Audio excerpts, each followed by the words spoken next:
స్వతంత్ర దేశంగా బలూచిస్తాన్ పాకిస్తాన్ కు big shock. Hello friends, welcome back to our channel. Pakistan పటంలో మరో కొత్త దేశం పుట్టిందా? బలూచిస్తాన్ నిజంగానే స్వతంత్ర దేశంగా ప్రకటించుకుందా? ఆగస్టు 11న తమ స్వతంత్ర దినోత్సవంగా ఎందుకు జరుపుకుంటున్నామని చెబుతోంది? ప్రపంచ దేశాలు తమను గుర్తించాలని ఎందుకు విజ్ఞప్తి చేస్తోంది? అసలు బలూచిస్తాన్ చరిత్ర ఏమిటి? పాకిస్తాన్ దీనిపై ఏమంటోంది? ఐక్యరాజ్య సమితి వైఖరి ఏమిటి? ఈ ప్రకటనతో దక్షిణాసియా రాజకీయాల్లో ఎలాంటి చర్చ మొదలైంది? ఈ వీడియో చివరి వరకు చూస్తే బలూచిస్తాన్ అంశంపై వస్తున్న వార్తల నిజాలు ఏమిటి, రాజకీయ వాదనలు ఏమిటి, అంతర్జాతీయ చట్టం ఏం చెబుతోంది అనే విషయాలు సింపుల్ గా తెలుగులో అర్థమవుతూ ఉంటాయి. ఫ్రెండ్స్, గత కొన్ని రోజులుగా బలూచిస్తాన్ పేరు మళ్ళీ అంతర్జాతీయ వార్తల్లో వినిపిస్తోంది. బలూచ్ వేర్పేటువాద ఉద్యమానికి చెందిన కొందరు నాయకులు పాకిస్తాన్ నుంచి తాము విడిపోయామని ప్రకటిస్తూ బలూచిస్తాన్ స్వతంత్ర దేశంగా పరిగణించాలని ప్రపంచ దేశాలకు విజ్ఞప్తి చేస్తూ ఉన్నారు. తాజాగా ఆగస్టు 11న బలూచిస్తాన్ స్వతంత్ర దినోత్సవంగా జరుపుకోవాలని కూడా పిలుపునిచ్చారు.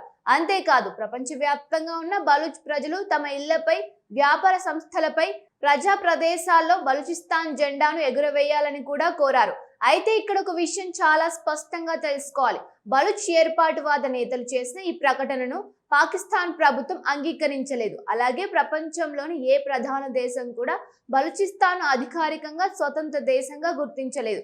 ఐక్యరాజ్య సమితి సభ్య దేశాల జాబితాలో కూడా బలూచిస్తాన్ అనే స్వతంత్ర దేశం ప్రస్తుతం లేదు. కాబట్టి ఈ ప్రకటనను ఒక రాజకీయ ప్రకటనగా, వేర్పాటువాద ఉద్యమం చేస్తున్న డిమాండ్ గా అర్థం చేసుకోవాలి. ఇప్పుడు అసలు బలూచిస్తాన్ అంటే ఏమిటో తెలుసుకుందాం. బలూచిస్తాన్ అనేది ప్రస్తుతం పాకిస్తాన్ లో విస్తీర్ణ పరంగా అతిపెద్ద ప్రావిన్స్, అయితే జనాభా పరంగా మాత్రం తక్కువ. ఈ ప్రాంతంలో బలూచ్ జాతికి చెందిన ప్రజలు ఎక్కువగా నివసిస్తూ ఉంటారు. పాకిస్తాన్ తో పాటు ఇరాన్, ఆఫ్ఘనిస్తాన్ ప్రాంతాల్లో కూడా బలూచ్ ప్రజలు నివసిస్తూ ఉన్నారు. అందువల్ల బలూచ్ జాతీయత అనే భావన చాలా కాలంగా ఉంది. చరిత్రలోకి వెళ్తే 1947లో బ్రిటిష్ పాలన ముగిసే సమయంలో కలాత్ అనే సంస్థానం ప్రత్యేక హోదాలో ఉండేది. కొందరు బలూచ్ నాయకుల వాదన ప్రకారం 1947 ఆగస్టు 11న కలాత్ స్వతంత్రంను ప్రకటించిందని చెబుతూ ఉన్నారు.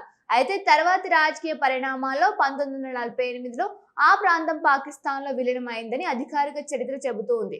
ఇదే అంశంపై ఇప్పటికీ భిన్నాభిప్రాయాలు కొనసాగుతున్నాయి. బలూచ్ వేర్పాటువాద నాయకులు విలీనాన్ని అంగీకరించామని చెబుతూ ఉంటే, పాకిస్తాన్ మాత్రం అది చట్టబద్ధమైన విలీనమేనని వాదిస్తోంది. ఇదే వివాదం దశాబ్దాలుగా కొనసాగుతూ ఉంది.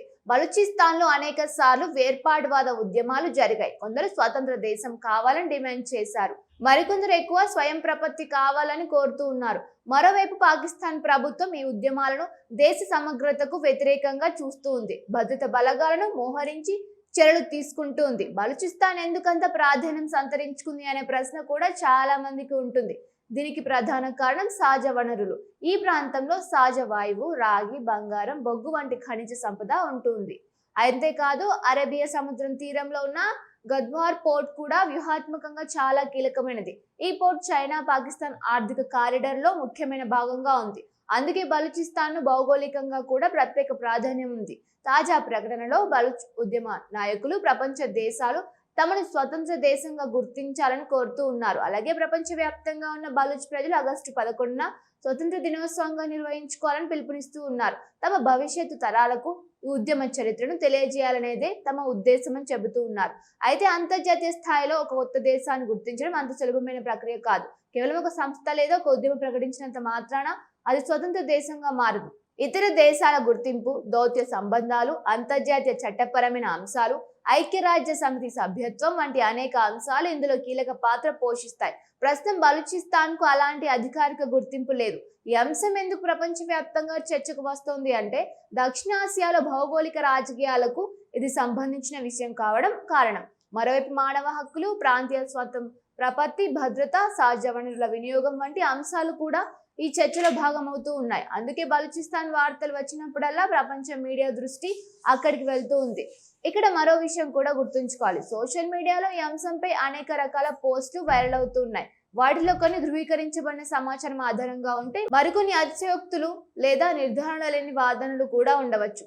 అందుకే ఇలాంటి సున్నితమైన అంతర్జాతీయ అంశాలపై అధికారిక సమాచారం, విశ్వసనీయ వార్త వనరులను మాత్రమే ఆధారంగా తీసుకోవడం చాలా ముఖ్యం. మొత్తానికి బలూచ్ వేర్పేటువాద ఉద్యమానికి చెందిన నాయకులు ఆగస్టు 11న తమ స్వతంత్ర దినోత్సవంగా ప్రకటిస్తూ ప్రపంచ దేశాలకు విజ్ఞప్తి చేశారు. అయితే పాకిస్తాన్ ఈ ప్రకటనను అంగీకరించడం లేదు. అలాగే ప్రస్తుతం బలూచిస్తాన్ ను స్వతంత్ర దేశంగా ఏ దేశము అధికారికంగా గుర్తించలేదు. కాబట్టి ఇది కొనసాగుతున్న రాజకీయ, చారిత్రక, అంతర్జాతీయ వివాదంలో భాగంగా చూడాల్సిన అంశం. భవిష్యత్తులో ఈ పరిణామాలు ఎలా మారుతాయో అనేది అంతర్జాతీయ రాజకీయాలపై ఆధారపడి ఉంటుంది. మరి ఈ అంశంపై మీ అభిప్రాయం ఏమిటి? బలూచిస్తాన్ కు సంబంధించిన ఈ పరిణామాలు దక్షిణాసియా రాజకీయాలపై ప్రభావం చూపుతాయని మీరు అనుకుంటున్నారా? మీ అభిప్రాయాన్ని కామెంట్ లో తప్పకుండా తెలియజేయండి. వీడియో మీకు నచ్చితే లైక్ చేయండి, మీ ఫ్రెండ్స్ తో ఫ్యామిలీతో షేర్ చేయండి. ఇలాంటి అంతర్జాతీయ రాజకీయాలు, ప్రపంచ వ్యవహారాలు, విశ్లేషణాత్మక వీడియోల కోసం మా ఛానల్ వెంటనే సబ్స్క్రైబ్ చేసుకుని బెల్ ఐకాన్ ప్రెస్ చేయండి. Thank you for watching.